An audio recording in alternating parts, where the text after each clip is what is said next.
You're listening to the Rainmaking Podcast, hosted by high-stakes headhunter, author, and professional speaker, Scott Love. Hey, this is Scott Love with the Rainmaking Podcast. I've got a special announcement before we get to our guest today. I've got some exciting news to share with you. After 5 years of producing the show with over 270 episodes and guests, we've decided to launch the Rainmaking Magazine, a brand new digital publication designed specifically for professionals who want to keep client development top of mind. If you're in a profession where relationships drive revenue, you know how easy it is to get buried in the work and forget the business of bringing in the business. That's where the Rainmaking Magazine comes in. Each month, you'll get practical ideas, strategies, and real-world insights that help you grow your book, all from credible experts and high-performing professionals who are actually doing it. It is for those intellectually driven, results-focused professionals that insist on substance over noise. Check it out. It's $19 a month. That's our introductory rate. We're hosting it on the dynamic Substack platform. So subscribe today. Visit therainmakingmagazine.com and make sure you never lose sight of what really builds your practice. And now let me tell you about our guest on our episode for today. The topic for today is launching as a lateral, business development techniques to help laterals thrive in their new firms. And our guest is David Freeman. This is a topic you probably don't hear a lot about. If you're a lateral that has moved before and you want to continue to grow your practice, or if you have thought about moving, how do you know that you're going to the kind of firm that can help you integrate well? This is going to be a good episode for you to listen to. Our guest is David Freeman. He's a former practicing lawyer from New York, an award-winning consultant, and a two-time best-selling author. He's a member of the National Law Journal Hall of Fame for being voted the #1 business development consultant and coach in the U.S. for several consecutive years. And for over 30 years, he's trained and coached well over 10,000 lawyers and over 235 law firms worldwide. He's worked with nearly half of the AmLaw 200. He's the author and co-author of 16 books on law firm business development and leadership, and he's the creator of Lawyer Book Builder, a step-by-step turnkey training and accountability program that shows lawyers how to become exceptional rainmakers. Always check out the show notes because you'll be able to connect with our guests like David directly. And in fact, we put the link for the Lawyer Book Builder in the show notes. As always, this show is sponsored by SurePoint Legal Insights, formerly known as Leopard Solutions. Turn legal intelligence into opportunity. Thanks for listening, everyone. Check out the new digital magazine, and I hope you get some great ideas from our guest, David Freeman, today. Hey, this is Scott Love with the Rainmaking Podcast. Our guest today is David Freeman, and we're talking about launching as a lateral, business development techniques to help laterals thrive in their new firms. David, thanks for joining me on the show. No, it's really a pleasure. I appreciate what you're doing to help educate a lot of lawyers out there with some of the techniques they can use to thrive. Thank you. And I think and I'll just kind of tee this up this way, my whole focus as a legal recruiter is to put people in platforms where they have a better chance of growing. And it's risky. It's a vulnerable part in someone's career when they're going from one firm to another. What have you seen? What's the overarching thing on your mind that a partner should keep in mind when going to that new firm so that they thrive and they can start rainmaking right away? It's kind of, I liken it to someone who moves to a new school and they're the new kid and they don't know anybody at the lunch table. And so often what they have to do, even though I'll stretch the metaphor, the principal will say, yes, we'll introduce you to the other kids and so on. It's really up to the individual partner to build the relationships. So back to the situation in a law firm. The law firm recruits, they'll meet the recruiting director, they'll meet the managing practice group leader of the group and so on. And there's a lot of promises that are made about how they're going to introduce them around the firm. And they may just do that. The mindset to me is critical. The mindset I think that most laterals should have is all of that is gravy. That's all extra. It's on me. I have to target the lawyers inside my firm that I have to become new friends with. I've got to build my allies inside the firm. And so the allies could be split, we could sort of say, into two buckets. One, the lawyers, three buckets. The lawyers in their practice, the lawyers in other practices that they can either give work to or would like to receive work from. And then also the marketing and business development professions. This is a big one. This is subtle. I remember there was a lawyer that I coached a couple of years ago, and before he was going to a firm, we built his strategy.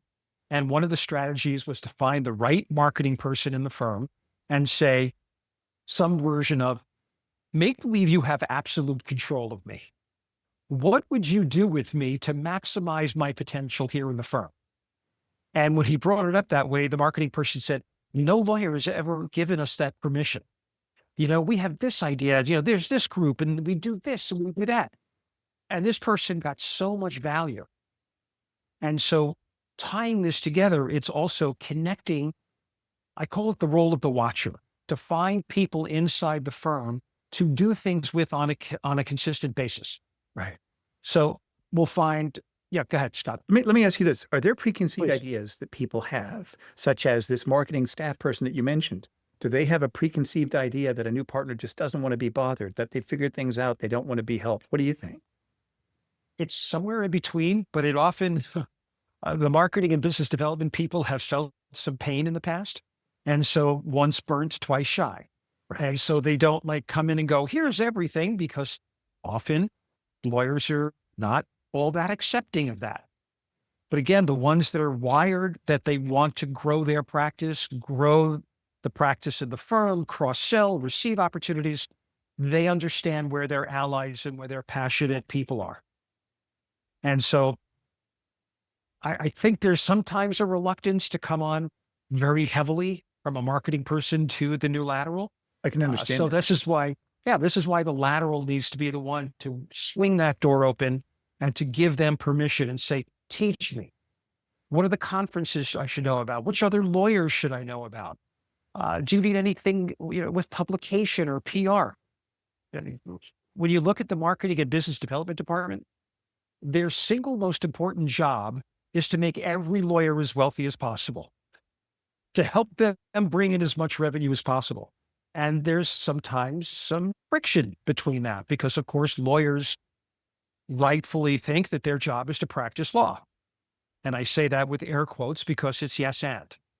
I mean, especially as we're moving more toward an AI future, the more law that's going to be taken up by the machines, the more the lawyers are going to have to be relationship people. Right. They're going to have to be really good internally, externally, client-focused, referrals, building their brand, getting famous. I mean, I kind of jokingly say that business development is about getting famous and never letting your echo die. Right. Let me ask you this. Let me go back to that Please. word allies. How would you define that, and why did you use that word? So first of all, I love the hero's journey. And as you're going through the trough of the hero's journey, you need to find your allies. But also there's allies on many different levels.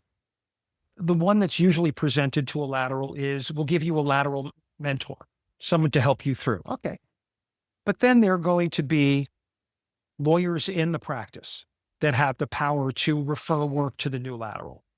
There will be lawyers in complementary practices that might have power and opportunity to refer work to the lateral and vice versa. The lateral may come in because my last firm couldn't do the full suite. So I have to build my trusted cohort of people inside the firm. I mean, the way that I look at a law firm, especially of size, is that it's really a series of micro law firms within a law firm. And what I mean by that is, let's say that I'm a corporate lawyer and my client says, we've got a litigation matter. I might have 120 partners who do litigation in the firm. I'm really going to think of one or two. Why? Because they're my allies. So I've worked with them in the past. We've been helpful to each other. We know each other personally. There's a level of comfort. I understand their service. So the new lateral has to come in and start building these new relationships. And it's a very proactive technique. I mean, one of the first things I recommend is for them to sweep through the website and to come up with the names of all of the partners generally that they feel like they should build relationships with. If they don't know right off the bat, go to the practice group leader of that group.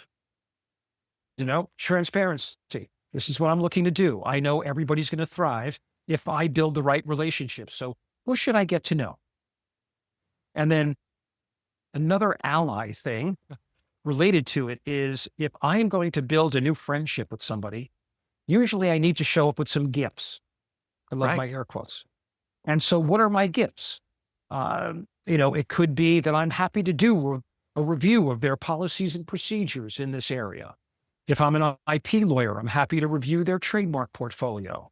Happy, happy, happy. So every lawyer I know has some gifts that they're willing to give, but the rest of the firm doesn't know it. Even lifetime legacy lawyers, other lawyers in the firm don't know their gifts. So the challenge with cross-selling, because every lawyer kind of knows they're supposed to cross-sell, but just about every firm is bad at it, or at least not great at it. And so when you look at that, it must be because there's obstacles in the way. One of the obstacles is the lawyers don't know each other well enough. They don't know what they could offer to their clients on behalf of other lawyers in the firm. And they don't want to look like salespeople. Like, hey, you need to use our corporate group. Why? Because we need more revenue? No. We need the corporate lawyer to arm that lawyer to say, I'm happy. I have this checklist that I'm happy to go through with any of your clients if that would be helpful. I'm happy to do a training on this and that. It just lubricates the machine. Right. So back to laterals, the more that they can meet the right people, and just like dating to marriage, most people don't get married on a first date. They need to have many dates before there's that level of comfort. I'm going to take a half step back. I'm a big fan of progress measures. So with a lateral, let's say they identify 20 partners. So then we'll come up with a strategy that might be something like, all right, over the next 6 months, let's come up with at least 5 or 6 times you could be in touch with those people, because frequency begets comfort. Absolutely right. Yeah. So it's this kind of strategic approach coming in. And this is just the internal. We're not even talking about external yet. Right. This is interesting. Let me kind of recap what you talked about. I like the fact that you started with the concept, you're the new kid in school. And when you come into the new kid in school, nobody likes to see the new kid like, hey, everybody, look at my letter jacket from my previous school. Look at all the trophies I have. It has to be, hey, I'm here to be a helpful resource. I like that. Mm-hmm. And you have to realize these are people that don't know you. Yes, they're tied to you because you wear the same jersey as what they do, but you're still the new kid in school. I think that's a really good way to explain that. I was a military brat, so I moved every 3 years. So yes, I'm used to that. You lived it.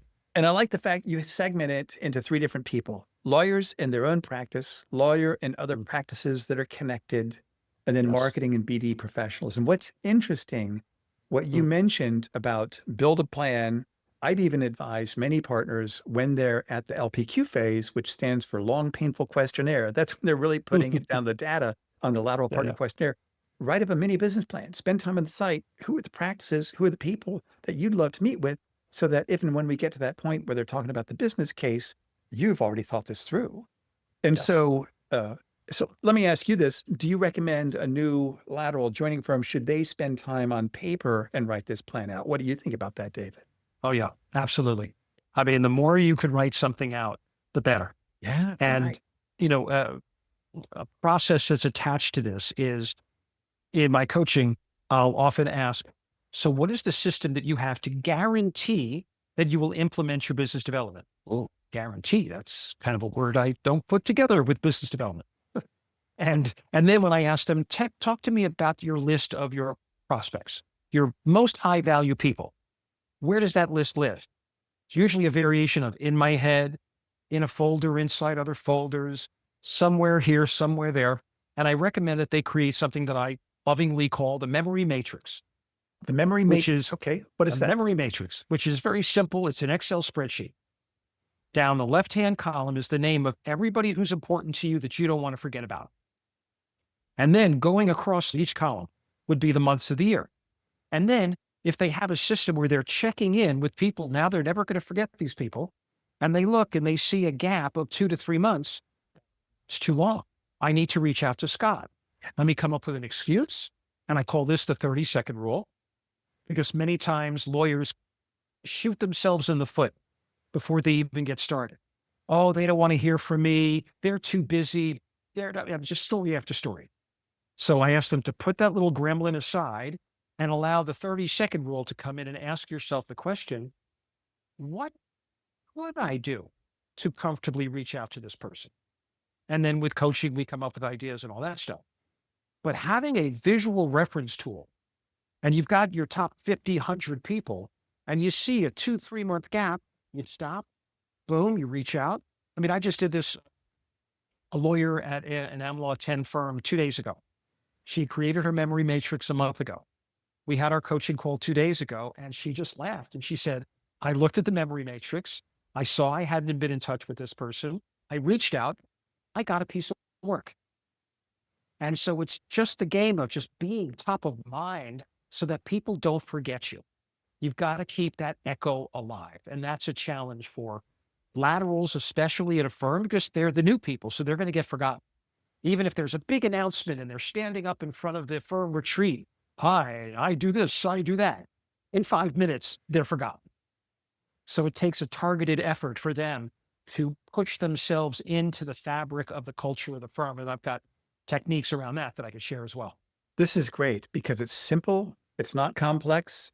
You say, get an Excel spreadsheet. Nobody's like, well, I got to take a class on that. I've got, it's like everybody knows how to do it. It's simple. How long will it take for them to set that up? 20 seconds. They can do it. They're taking action. They're doing something. I like the fact every month. What would you say? Like have them put like an X when they make contact with people in certain months? Yeah. I mean, my favorite thing is to take the cell and just fill it in black. So it's stark. And then you just see black, white, white. And you do it any color you want. Oh, great. But this way, and so some people want to like put notes in the cell and all that stuff because it, can help remind them.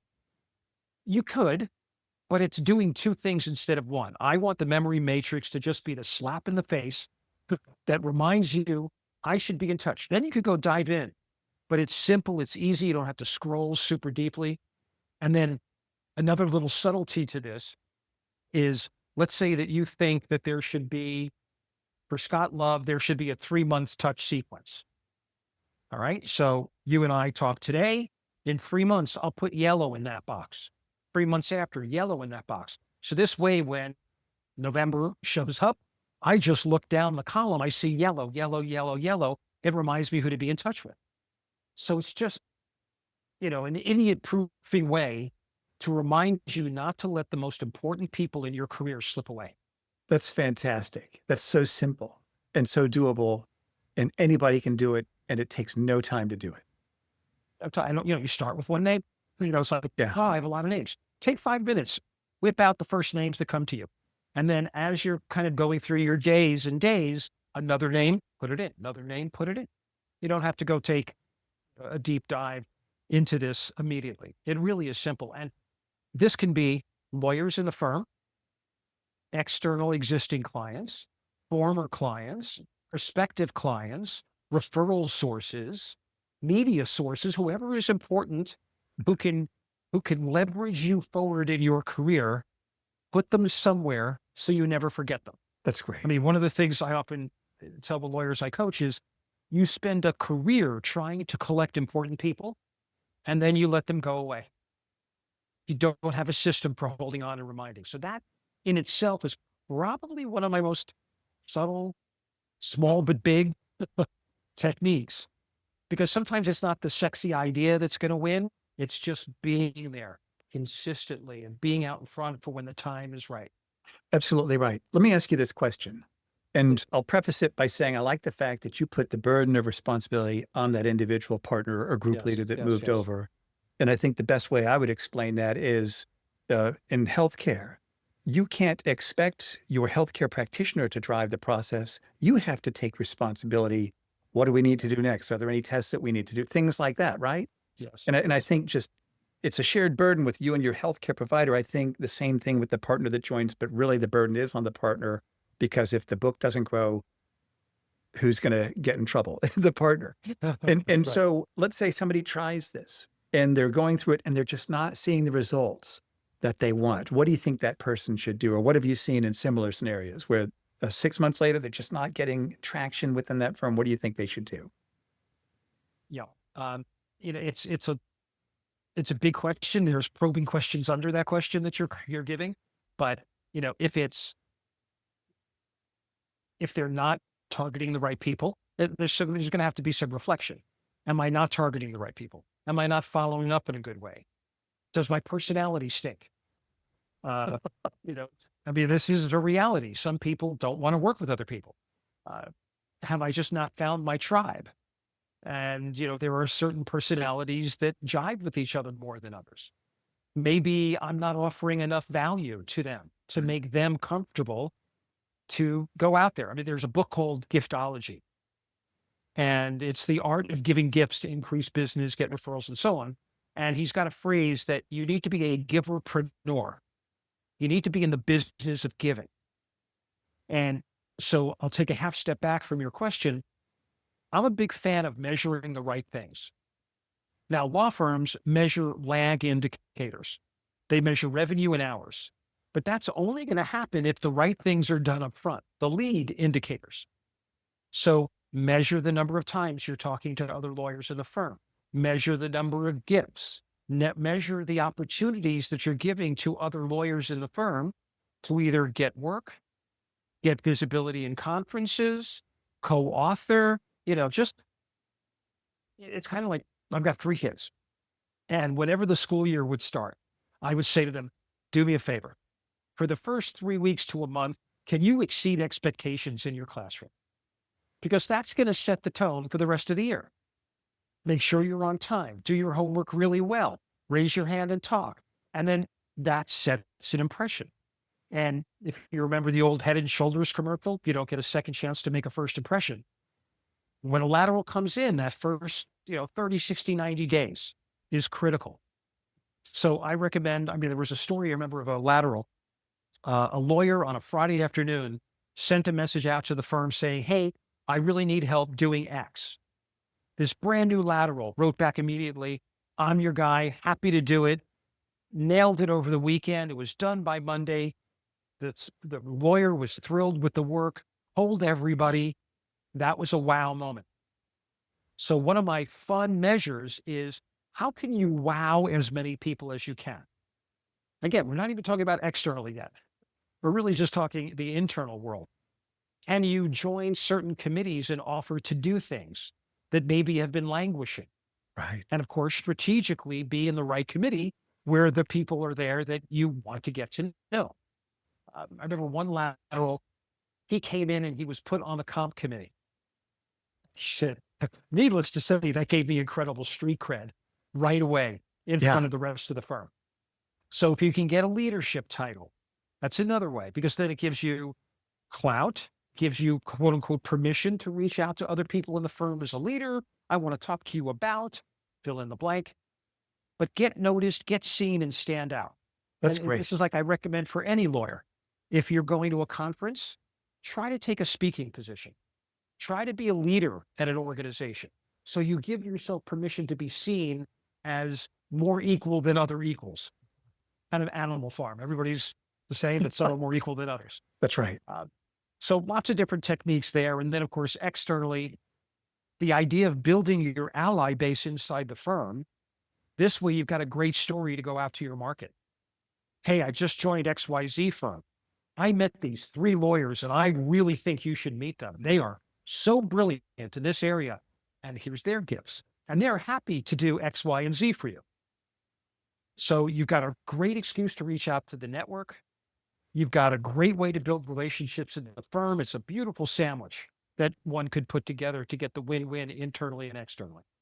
That's great, David. I love all those ideas. Let's just say that there are pitfalls that somebody should look out for as they make transition. What do you think are the biggest pitfalls, the danger spots as they make this transition coming into a new firm they should keep top of mind? Yeah. The assumption that work, even if it's been promised to you, the assumption that work is just going to come to you. Also, the fact that even though you were announced and introduced around, again, this is a corollary off the other one, but that people will remember you. You've got to go and make yourself very, very memorable. To think that it's important to get involved in the culture of the firm quickly. So to just kind of sit it out and to just go do your thing and sit in your office and not build relationships with people. I mean, there's a reason why big firms exist. A lot of times it's a hotel for lawyers. We know that, right? They come in, they do their work, they leave. I remember reading a statistic from BTI Consulting, and they talked about average firms, the clients used 1.8 practices. In exceptionally collaborative firms, clients used 3.2 practices. That's 70% more revenue. Yeah. So firms that can create the cross-pollination better, they're going to thrive. But then again, that word firm is amorphous, and this is what you brought up earlier. It's about the individual lawyer, because a firm is only the constellation of the actions of the individual lawyers. Every lawyer is the culture. So to make a great first impression, they've got to come in and just wow everybody around them, be the most helpful, gift-giving, supportive, sharing person possible. There's that book, Give and Take. And they talk about, givers statistically generally get more coming back to them. Takers, people are not as excited to want to give them stuff. Right. So these are behaviors that are important for people to think about. That's great, David. As we bring our conversation to a close, if you could summarize 3 action steps for that partner that just made that transition, what would those 3 action steps be? I think it's a little bit of a summary. So I think number 1 is create a really solid plan and get down to tactics, get down to names, get down to dates. Because I often see business development plans. I'll speak twice a year. I'll go to 2 conferences. No, tell me what you're going to do wrapped around that. Go into tremendous detail. First of all, it's going to make a great impression on the practice group leader. And then it's going to give you a step-by-step roadmap instead of flailing away. That's great. With that, create the great list. Take time, go through your network of who you know, as well as the people that you want to meet. Create something like the memory matrix, and that's powerful. And I think the bow that ties it all up is to make sure you have a personal system where you guarantee that you're going to be involved in business development on an ongoing basis. And, a rare number of lawyers are self-starters enough in this area that they don't need somebody else or something else. Yeah. But it could be plug in 15 minutes to the beginning of your day in Outlook. Get marketing, have a standing meeting with marketing once a month. Find a BD buddy, another lawyer in the firm who's equally, if not more motivated than you to do business development, and have a, whatever it is, weekly, bi-weekly, monthly lunch. Wrap your support system around you so that you have the watchers that hold you accountable. This is why we have coaches and trainers and so on. They make sure we go and nail the fundamentals. And this is a game of just exercising the fundamentals. David, this has to be the most amazing technique in the planet. Yeah, go ahead. No, it's just fantastic how simple you make it, where everybody can do it. And Yes. There's little downside in putting forth the effort when you give us such a simple system. And tell us about you. What do you have? What do you do that you'd like for our listeners to know about? And for everybody listening, check out the show notes and you'll be able to connect with David directly. Yeah. No, thank you for that. I've been doing this now for 30 plus years. I've trained and coached well over 10,000 lawyers at over 240 firms worldwide. And so it's really all about the techniques for what it takes to become a rainmaker. And actually, I recently built an online program called Lawyer Book Builder. And this is a way that all of my 30 years working with thousands of lawyers, I put into an online process.